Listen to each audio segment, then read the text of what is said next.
Precisão e acurácia. É possível que um produto cartográfico seja altamente preciso, entretanto deixar a desejar no aspecto acurácia? Será que a acurácia faz apenas referência a aspectos posicionais? Aguarda um pouquinho que nós vamos discutir esse assunto agora. Bem, a primeira coisa que nós precisamos fazer é definir o que é precisão e o que é acurácia. A definição de precisão está relacionada à similaridade de medidas repetidamente realizadas, atestadas por alguma estatística que comprove esta similaridade. Ainda, de acordo com a NBR 13133, que é a norma brasileira para levantamentos topográficos, precisão corresponde a valores que expressam o grau de aderência das observações entre si. A definição de acurácia, por sua vez, está relacionada ao grau de aderência das observações em relação a um valor de referência. Logo de cara, nós conseguimos observar que as definições diferem entre si no seguinte aspecto: precisão relaciona grau de aderência entre si, enquanto que a acurácia relaciona grau de aderência com relação a um referencial. Essa é a diferença básica entre as duas medidas.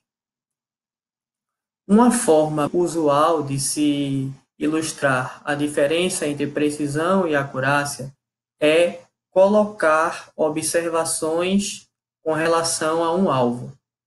Temos aqui, por exemplo, nesta figura do meio, um alvo, cujo centro é o valor de referência e diversas observações realizadas neste alvo.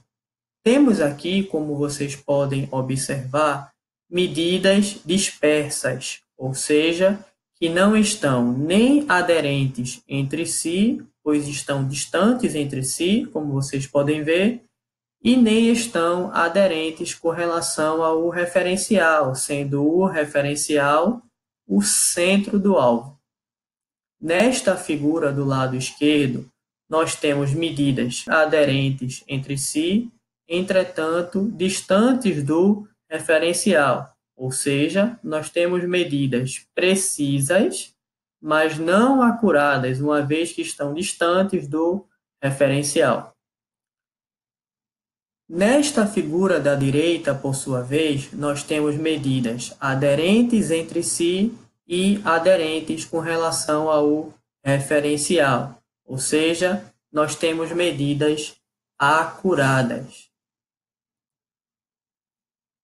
Para ilustrar e exemplificar precisão, nós vamos trazer coordenadas em um produto e estatísticas que atestem a aderência dessas coordenadas entre si. Como é que nós podemos analisar esse aspecto? Temos aqui, por exemplo, um dado, que é um material levantado por GNSS, através de posicionamento relativo cinemático por RTK. Vocês conseguem observar aqui que nós temos coordenadas tridimensionais e temos aqui mais à direita valores de erro médio quadrático horizontal, que é o HRMS, e erro médio quadrático vertical, que é o VRMS. Vocês podem perceber que nós temos valores para essas duas medidas de erro médio quadrático bastante baixos, ou seja, o valor mais alto que nós temos aqui para a componente horizontal é 1,1 centímetro, enquanto que o valor mais alto que nós temos para a componente vertical é 1,3 centímetros.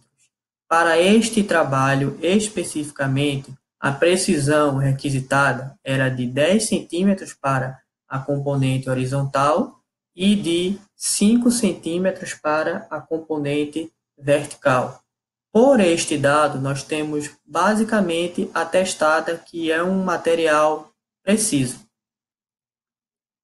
Quando nós avaliamos agora o conceito de acurácia posicional, nós precisamos comparar coordenadas no produto cartográfico e coordenadas na referência estabelecida, para assim analisar qual o enquadramento deste produto com relação à escala para a qual ele está especificado.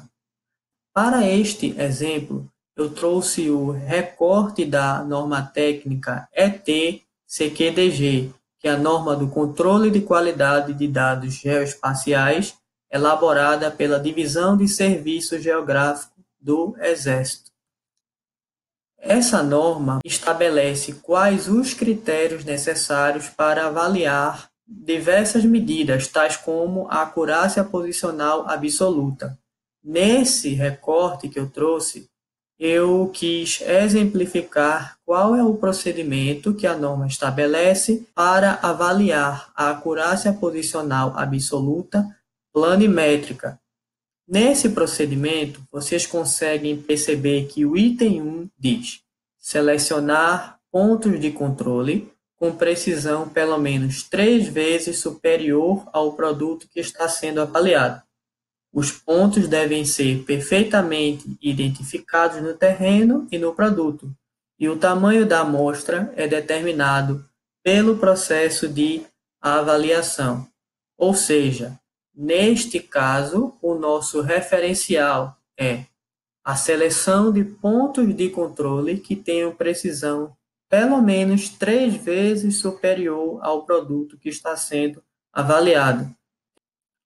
Não é o nosso objetivo aqui discutir qual é o procedimento da norma ET-CQDG, isso vai ficar para um próximo vídeo, mas vocês podem observar que basicamente o procedimento ainda traz o cálculo do erro de cada componente planimétrica, o cálculo da componente horizontal, o cálculo do erro médio quadrático, a comparação desses valores com uma tabela referencial, tanto para o valor de erro máximo admissível, que é o RM, como para o valor do erro médio quadrático da tabela PEC. Essa tabela PEC mencionada é essa tabela aqui que pode ser apreciada lá na norma e que é importantíssimo que todos vocês tenham pleno conhecimento acerca dela. Eu trouxe aqui um exemplo prático através de ortoimagens obtidas via aerofotogrametria com RPA, ou seja, drone, que em seu relatório de processamento apresentou um bom desempenho quanto à precisão desses dados. Entretanto, para essa área, eu tinha um referencial que era um ponto de apoio amarrado ao Sistema Geodésico Brasileiro. Vocês podem observar aqui, nesse caso hipotético, que o ponto azul é um ponto de apoio amarrado ao SGB, que é esse ponto aqui, e que o ponto vermelho é um ponto na ortoimagem gerada que corresponde visualmente ao mesmo ponto azul. Quando comparadas as coordenadas horizontais da imagem, ou seja, através da seleção desse ponto na minha imagem, com as coordenadas reais levantadas via geodésia deste ponto azul, que é a coordenada de referência, nós encontramos uma diferença de 3,15 metros. Isso me leva a crer que este produto, apesar de ter boa precisão, não possui boa acurácia posicional absoluta. Mais uma forma de se analisar o conceito de acurácia é através de uma outra abordagem que não é posicional, através da acurácia temática, acurácia de classificação. O que é isso? A acurácia de classificação compara as classes mapeadas em um produto cartográfico com as classes na minha referência. sendo essa minha referência observações em um dado cartográfico mais preciso ou observações terrestres. Essa observação é possível através de algumas medidas estatísticas, tais como matriz de confusão ou matriz dos erros, índice kappa, exatidão global, entre outras medidas. Estas informações também estão contidas lá na norma técnica ET-CQDG. Bem, pessoal, é isso. Deixe seu comentário acerca desse vídeo e caso você tenha alguma dúvida, entre em contato através de uma das minhas redes sociais.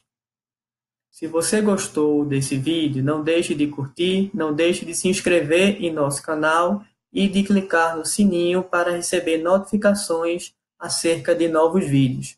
Obrigado, até a próxima. Valeu!